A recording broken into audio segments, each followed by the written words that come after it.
Шаллыда физик мөмкинлекләре шикле кешеләр өчен машина йөртергә өйрәтү курслары башланды. Практик дәресләрдә беренче тапкыр коляскадагы инвалидлар рульгә утырды. Мөмкинлекләре шикләнгән кешеләр өчен автомактәп махсус 2 автомобиль сатып алган. Грант акчасын тоткан булганнар. Машина йөртергә өйрәнүчеләрнең күбесе коляскада. Алар өчен машиналарны яңадан җиһазландырырга туры килгән. Мондый автомобильләрдә тормоз, газ һәм сцепление педальләре руль аша идарә ителә. Ә менә тапшыру тартмасы үз урынында калган. Ә юл хәрәкәте кагыйдәләренә багышланган дәресләр онлайн форматта уза. Я из города Нижнекамск. А почему вы приезжаете на занятия в Набережные Челны? Ну, потому что у нас по Татарстану вообще нет такую машину. И как бы тут только... Вы же сегодня первый раз за рулем машины сидите. Да, первый раз.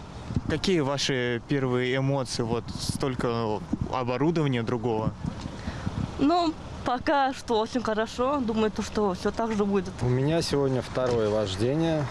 Вчера было ознакомительное, а сегодня уже упражнение «Заезд в гараж». Сложностей нет, просто как бы нервничаем, волнуемся из-за того, что первый раз машина, тем более с такими, как сказать, оборудование такое сначала было непонятным. Республикада мөмкинлекләре шикләнгән кешеләрне өйрәтә торган автомәктәпләр бармак белән генә санарлык.